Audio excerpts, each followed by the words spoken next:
Welcome back. For this week's Mending Monday segment, I'm joined by our sponsors from Save the Michael. Welcome, Tanya and Roseanne. Thank you so much for joining me. Thank you for having us. Of course.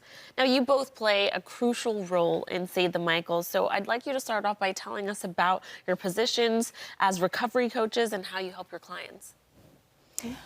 Hi, I am a family and peer recovery coach at Save the Michaels, and I help families navigate with their loved ones who struggle. And I also help peers decide whether they want to get into treatment and what path they decide they want to choose in their recovery. Yeah, so I kind of do the same thing as Tanya. I work with families and individuals. My lane's really more the individual though, because I can relate to them as I'm in recovery myself. And what I tell people is recovery coaching is, it's not counseling, right? We're not credentialed counselors, but we're just someone like an added sober support. So we can help you explore the different options of recovery, figure out what works for you, what isn't gonna work for you, and just kind of have someone walk you down that path and say, I've been where you've been and let me help you out. Can you tell us about the program at the Erie County Holding Center? Yeah, I'll start. When I started at Save the Michaels about 18 months ago, they asked if I wanted to go into the jails.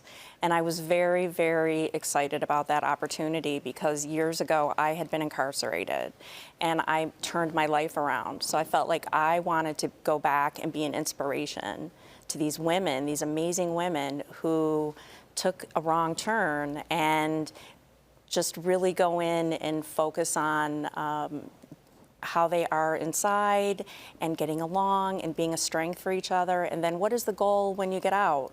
What would you like to do? What are those changes like? So. And has that been do you work in the I do. facilities as well? We're both in the holding center and in Alden as well. That's our newest location. For me, it's a little bit different. I've never been incarcerated, but my background is street outreach, so I worked with a lot of the girls who maybe end up in that type of situation. So when I was asked to go in, I was super excited. Also for me, because I am on maintenance medication, just to be a part of that program in the jails and advocate for people who either need to start medication for their recovery or continue medication for their recovery. And you don't even have to be on medication to be a part of our group. It can be just solely counseling and coming to a women's support group. So it's been nice. And for me, it's kind of full circle because I'll either have peers that I can advocate in the courts for, or maybe they're coming out of jail and I can advocate in the courts, or sometimes I find a peer that is unfortunately in that situation. So just that familiar face for them, and just being there for added support. Can you tell us more about the coaching staff you have at Save the Michaels and what makes them so special? Okay, I'll go. So I actually come with experience. I came to Save the Michaels with 3 years of experience, and I've worked with a lot of different agencies, and Save the Michaels is really unique in the sense that 95% of our staff is also in recovery, whether it's been from a family or a lived experience. And this is the first agency I found where people actually want to support each other. And it's not just in our careers either. Like, I can't tell you how many times I've gone to Tanya's office or our boss Alex, and it's about how I'm doing as a person and how I'm doing in my recovery. So that's really unique and special to have. Which is really lucky, not only for you guys working there, but obviously for the people that you're working with, just investing in them as a human being and not someone just in recovery. Yes, yes. You even offer coaching for family members too. I know you talked about that too a little bit, right, Tanya? So when I started at Save the Michaels, I really went into the family lane because I have family experience of my own. So that was really what I set out to do there. And then I decided to go into the peer lane as well. But I work mostly with families, and it's amazing to see a change and a shift in the dynamic of the relationship. And a lot of times families will come on board, and after a certain amount of time, their loved one will come on. So it's just amazing to see people heal and grow and become very just loving towards each other.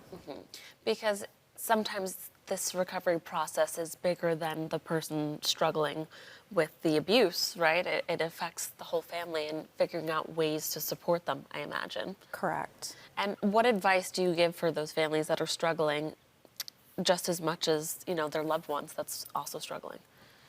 That it's really important to take care of yourself and not get too immersed in your loved one's recovery or struggle.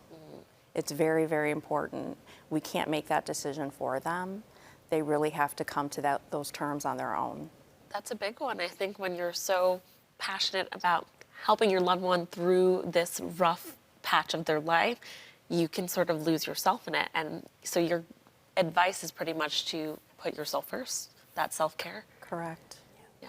Thank you both so much for coming in and sharing a little bit about what you do. And viewers, if you would like more information on everything our sponsors at Save the Michaels does for our community, just visit savethemichaels.org. Thanks again for coming in, ladies. Thank Thank you. you.